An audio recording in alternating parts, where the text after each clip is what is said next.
So just to, kind of get into it, can you kind of recap the season for me so far? I know it's kind of been an odd go with FCS opponent last week and then kind of running into Georgia. So, Yeah, so far this season has been interesting is one way to say it because, we're with Tony Gibson, who's his first time being head coach with any college. Like he's been around a long time, but never in a head coach position. And, going into the first week with Georgia, that no one expected, even though my biased self wanted Marshall to win, but no one expected Marshall to win. yeah. And but still going down 45-7 is not an amazing feeling.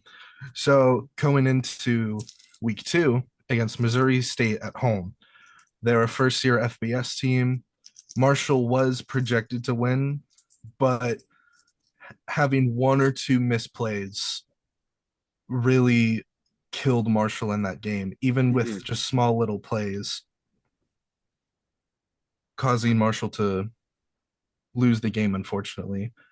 And then this past week with Eastern Kentucky, that game, even though it was against an FCS opponent, that game was pretty much a must win for Marshall because going down 3-0, or excuse me, 0-3 is terrible. I mean, going down 0-2 is not a good start, but at least having that one win and especially having the first half was probably the best first half Marshall has had this year so far. So kind of, I know you mentioned about Gibson in year one. What can you tell me about that transition from Huff? So one thing that really interested me is that Tony Gibson is from West Virginia. He grew up in Van, West Virginia, which is about an hour and a half outside of Marshall. And I'll have to double check my numbers, but I'm pretty sure he also took a small pay cut to be the head coach at Marshall compared to his previous position at uh, North Carolina, NC State, excuse me. And as someone who's seen coaching changes happen, I fully expected this year to be a slower year, if that makes sense, compared to like last year where Marshall, even though they started out slow, they won the last 10 games to, or it wasn't 10, but it was, I want to say the last 7 games to become the Sun Belt champions. And I like to take the approach of giving a coach at least 1 to 2 years of buffer, so to speak, Hmm. before really diving into what's really working, what's not, if that makes sense. Yeah. Because only rarely do you get like a first year coach to really like excel a program Yeah. at a I, G5 level. yeah, I was gonna say it's especially hard G5, and I mean we've seen that with Derek Mason so far, with 3 wins in year one. But it's kind of strange from the outside looking in with Marshall. I mean, 10-win season, I believe, conference champions, and you don't renew your head coach's contract. What was can you tell me something about that and kind of what led to the decision for Huff to leave for Southern Miss? I can't, I have my opinions on it. The only thing that I could really see on the outside that is not like a personal opinion is just Marshall and Coach Huff had very differing opinions on what the future looked like, if that makes sense. Yeah. Whether that's if he wanted to stay and just they didn't, or if he just did not want to stay at Marshall, I can't say for sure. But the only thing that I that's out there is just they had very differing opinions on the future for the team is. Because I believe at when he was coach for Marshall, it's I guess sorry, let me think of the right words to say. Yeah, no, I understand. The because I also don't see it as like a money thing Hmm. because when he was coach of Marshall, I believe he was making 750K, and at Southern Miss he's making 775K, which is only a small difference Yeah, but it's versus still Tony, something. yeah, versus Tony Gibson, who's reportedly making a million as head coach as well. So if Marshall was willing to put that money out and he didn't accept it, it's just one of those things. Yeah.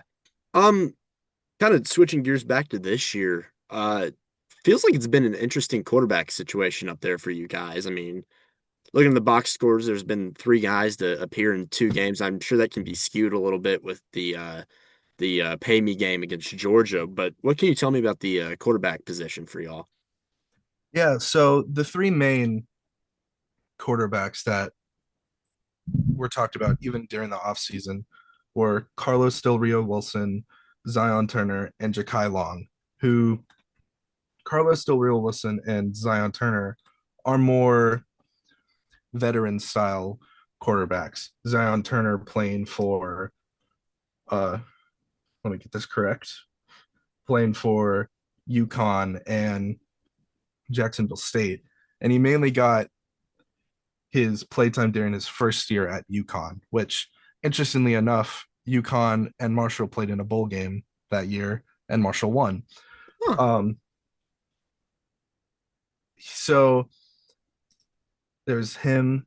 Carlos Del Rio Wilson is he doesn't have the same stats, especially how Zion Turner, his first year, he has like a lot of play time. Like he had 258 attempts, 159 completions, 1,400 yards versus the most play time that Carlos Del Rio Wilson had was 51 attempts, 26 completions, and 280 yards.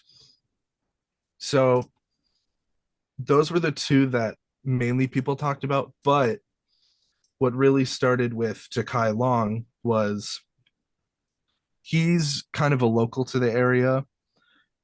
He grew up in Hurricane, which is about 30 minutes away from Marshall. And what really got him talking was Gibson was really hyping him up during preseason and during summer camps and stuff like that. And he's played a little bit so far this year, but I'd say for Zion Turner, he really got the chance during the Missouri State game because he was able to get the scoring run for Marshall during the Georgia game. And so I remember after Georgia, Gibson was talking about how they're still thinking about who's going to be the starter, so to speak. And then they said Zion had the best run during Georgia, so let's put him out for Missouri State. And then unfortunately, Marshall lost Missouri State. But I don't want to say that's completely on Zion Turner's fault. I just think, just again, some misplay calls were the main culprit of that game. And this past game, Carlos Del Rio Wilson had the main start, and while it wasn't a perfect game for him, he definitely had that momentum going versus against Missouri State, if that makes sense. So there haven't been any injury issues or anything. It's just kind of trying to find the guy that's got consistent run with the offense. Yeah, Okay. that's I feel like that's with nearly every position so far this year is just Okay. because there's been so much turnover. I believe Marshall has had like 70 new players, and I don't know the exact number of returners, but it's not a lot. I mean, 70 new Yeah. players, obviously not a lot returning back, but a lot of this year will just be figuring things out and trying different pieces in different places and not necessarily building that consistency, if that makes sense. Who It's have been just some finding out what guys works. Who have been some guys that have jumped out to you kind of as players to watch, really? I know there's a lot of oars on that depth chart. I checked it out the other day. I mean, you had Hmm. said that there's a lot of spots where there's not too much consistent playing time, but who's really jumped out for you? I'd say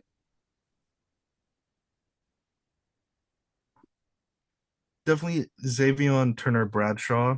He had like a pretty uh sorry, he had a decent game with Georgia. I mean, Marshall didn't really have like a great game against Georgia, but he definitely had like a good game comparatively, if that makes sense. Yeah. Definitely all three quarterbacks because again, sometimes they have really good plays. Sometimes it's just stuff happens and the wrong play was called. But I feel like once something lines up, all three quarterbacks can have a chance to really, really shine.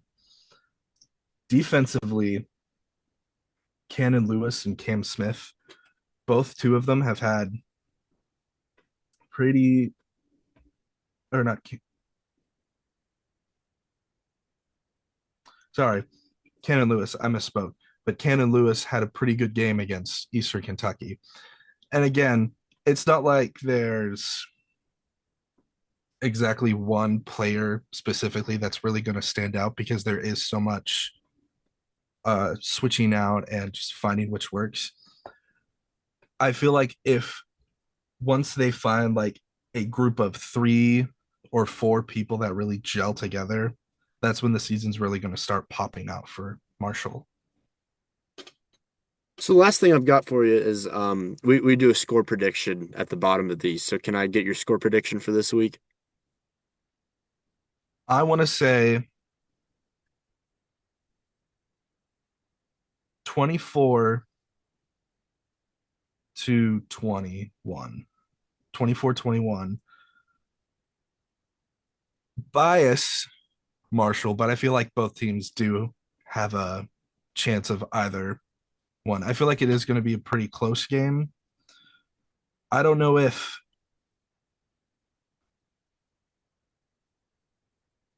I don't know if there really is going to be one team that really pops off, but I feel like it's going to be pretty neck and neck throughout the game. Makes sense. Well, I Uh, appreciate your